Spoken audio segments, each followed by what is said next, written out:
Hello, today I'm going to read chapter 7 of the Song of the Dolphin Boy. When Finn jumped off the boat into the water, he plunged down deep, further than he'd expected, and for a long, scary moment he was filled with panic. But almost immediately the change began. There was that kindly, embracing feeling of the sea again, the same glorious sense of power, and the amazing sights and sounds of the underwater world. He had already picked up the whistles of distress from his dolphin friends further out to sea, and was desperate to reach them. Surfacing, he looked back and was relieved to see the Peggy Sue sailing after him, foam creaming along her bow wave. He had to go much more slowly than he wanted to. The wind wasn't much more than a breeze, and the little boat could go at only half this speed. And all the time, way out ahead, the dolphins' agitated whistles were calling to him. After what seemed an age, he heard Jazz's excited shout, and he lifted his head out of the water. "Look, over there! Balloons!" "I don't believe this!" That was Charlie's voice. "Am I dreaming?"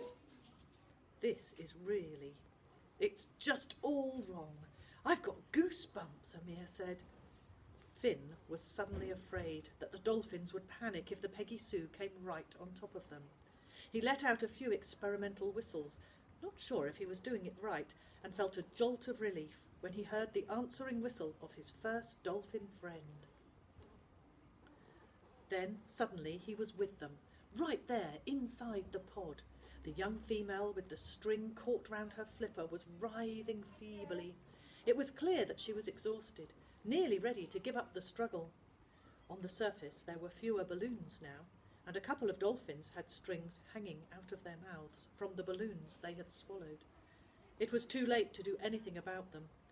A couple were still playing with a few balloons that hadn't deflated, tossing them up into the air with flicks of their beaks. Finn turned back to the Peggy Sue, which was now only a few metres away from the dolphins. "Slow her down," he called to Charlie. "Don't scare them." There were rattling, creaking sounds as Amir released the jib to let the wind out of the sail, and the Peggy Sue glided to a halt. Finn darted back into the mass of dolphins. His first friend came up to him with clicks of greeting. Finn briefly buzzed him in reply, then made straight for the female tangled in the string. He moved alongside her, stroked his hand along her flank, and buzzed in what he hoped was a friendly and reassuring way. Then, moving gently, he began to nudge her towards the boat. She was so tired that she could barely swim, and had only enough energy to come to the surface and breathe. She let Finn push her the last few metres until the two of them were right alongside the dinghy. Jazz was watching for him. He heard her take in a sharp breath as she saw the state the dolphin was in. "Amir, look at this," she called out. "I don't believe it. Finn was right," he heard Amir say. "I'll try to hold her," Finn called up to them. "Cut the string with your scissors." The dinghy rocked as Jazz shifted her weight to pull out her bag from under the seat and fish out her scissors. She leaned as far as she could over the side to reach down to the tangled dolphin, with Amir beside her. "Amir!" barked Charlie. "Don't lean out like that, or we'll capsize. What are you doing, Jazz?" I can't reach," panted Jazz, straining forward with the scissors in her hand. "It won't keep still. I'm scared of jabbing it with the scissors." "Hold on," said Finn. "I'll try to raise her up." He dived deeper, and taking the young dolphin in his arms, he gently raised her whole body until she was half out of the water, treading water to keep himself afloat. "That's it. Nearly. Yes, I've cut one bit. Tilt it over a bit. Finn, there, got it. That's its flipper freed. Wait, there's more string tying up its mouth." It was trickier cutting the string around the dolphin's mouth. Finn whistled and buzzed, stroking her as gently as he could. But she kept jerking nervously away, and the dinghy lurched dangerously as Jazz lunged after the dolphin. "You'll have to help me, Charlie," Jazz said. "It needs two of us." I told you we can't both hang over the side, said Charlie. We'll tip the boat over. Not if I lean right out over the other side, said Amir, like they do in the sailing races. I don't want to risk it, said Charlie. This is my boat. I'm the skipper. Oh, just shut up, Charlie, and look, can't you? Snarled Jazz. This is an emergency. Do you want this poor creature to die? The dinghy rocked violently as Amir and Charlie moved. Then Charlie's head appeared alongside Jazz's. That's terrible, Charlie said, looking horrified. The poor thing. Here, Jazz, pass me the scissors. I'm nearer its head than you are. Shift it round a bit this way, Finn. Can you catch its flipper and hold it steady? Why don't you sing it a wee song? Aren't you supposed to sing to dolphins, to calm them down? That's seals, called out Amir, who was leaning so far out of the dinghy on the other side that he looked as if he was about to fall into the sea. In spite of Finn's sea strength, it was all he could do to keep the slippery dolphin from panicking completely and wriggling out of his arms. Hurry up, Charlie, he said. I can't hold her much longer. Nearly there, said Charlie. He had the dolphin's head at the right angle now, and the scissors snipped away the string. There you are. It'll be all right now.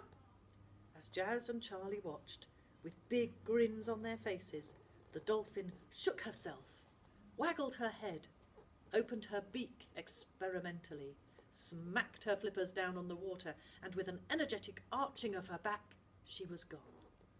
High five, yelled Charlie, slapping Jazz's upraised hand.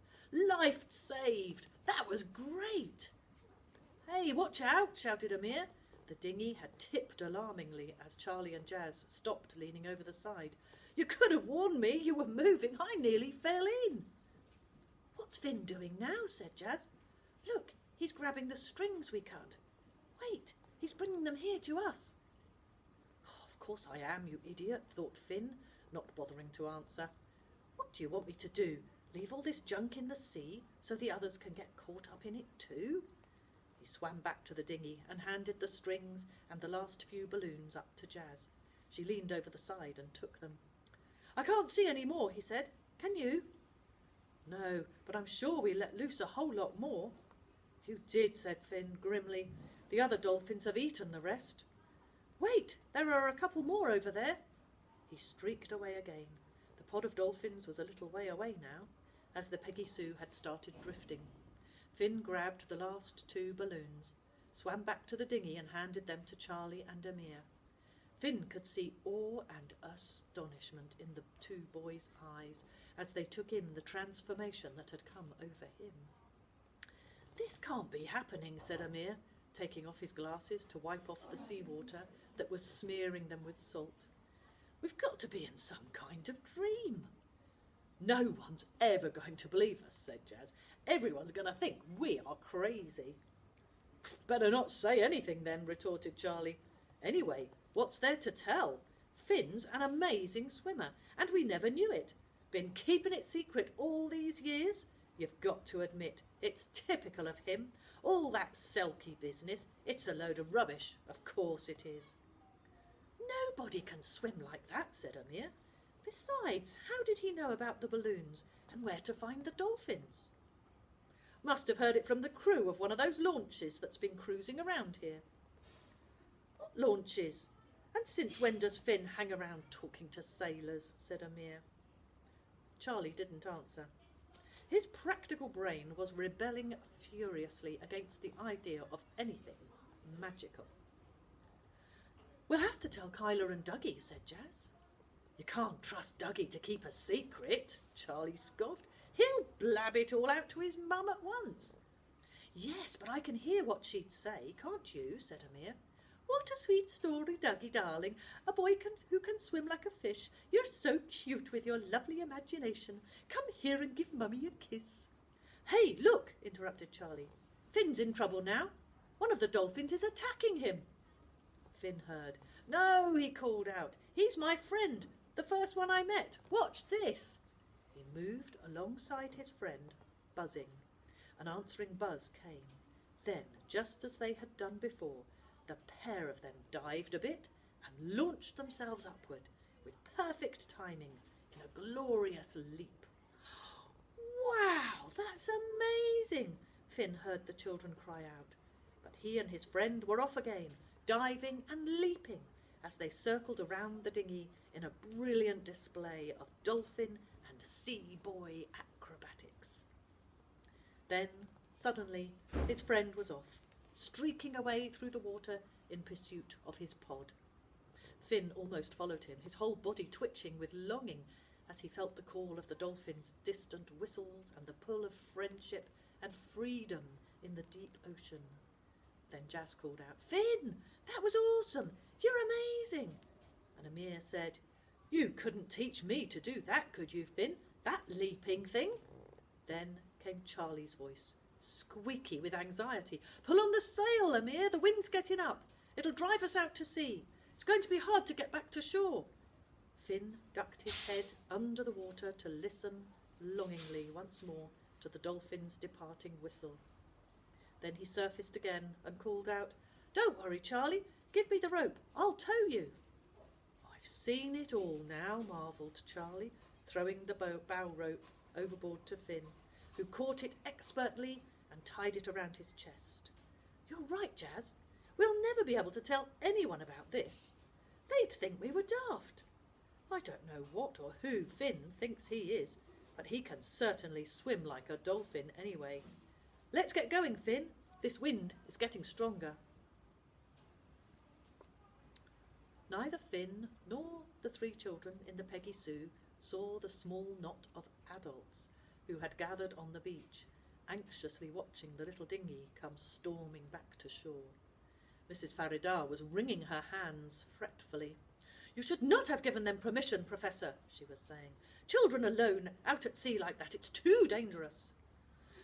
Well, Jazz is usually very reliable," Professor Jameson said unhappily. "I do think it's best to trust children if you can." Mr. Munro had been staring out to sea, biting his lip as he watched the little boat, glancing up all the time at the sky where purple clouds were building up on the horizon. But as the Peggy Sue came scudding through the water, nearer and nearer to the beach, his face lightened and cracked into a broad grin. "Look at that! Keeping a steady course with the wind behind him. Neatest bit of sailing I ever saw. You've no need to worry, Mrs. Faridar, and you did the right thing to let them out, Professor. My Charlie's a great little sailor, so he is. Nice one, son."